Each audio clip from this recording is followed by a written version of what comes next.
हमारे देश के हर गांव तक गांजा, समझ लो लोग, हाँ गांजा जरूर पहुंच चुका है भाई साहब। कल हमारे देश का 56 इंच का छोटा सा बाल नरेंद्र कौन सा जुमला फेंकेगा भाई साहब, अब तो लाल किला भी बोलता होगा कि अरे बस कर यार मैं फट जाऊंगा।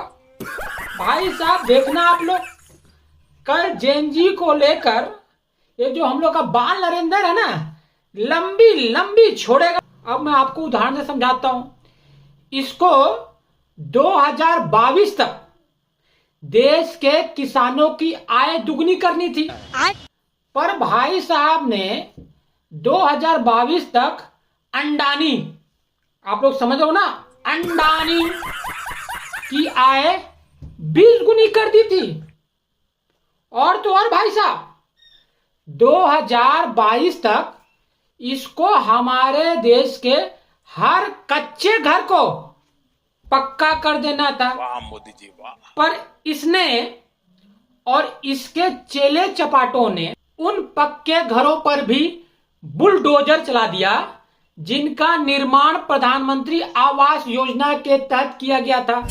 और सुनिए भाई साहब 2023 तक इसको, हम लोग के बाल नरेंद्र को, 56 इंच वाले को, हर गांव तक, मतलब हमारे देश में 6 लाख गांव हैं, हर गांव तक ऑप्टिकल फाइबर पहुंचाना था, इंटरनेट पहुंचाना था।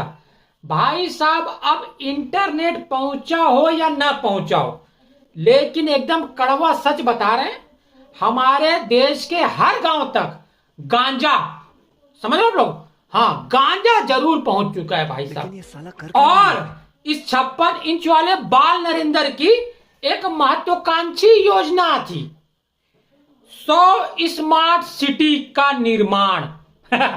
समझ आप लोग, हाँ भाई साहब 100 स्मार्ट सिटी तो ऐसा लगता है कि गंगा में डूब गई हो। वाह मोदी जी वाह। लेकिन इसने देश के ऊपर जो कर्जा होता है ना, देनदारियां, उसमें 100% की बढ़ोतरी करवाई है।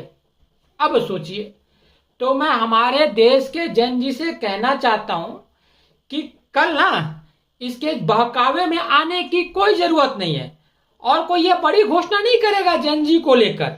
अब भाई साहब ये शिक्षा फ्री नहीं कर सकता, क्योंकि इसको पता है कि यदि देश में शिक्षा इसने फ्री कर दी, मतलब कॉलेज की शिक्षा हो या स्कूल की, तो हमारे देश के लोग इसको आने वाले समय में जड़ सहित उखाड़ के फेंक देंगे।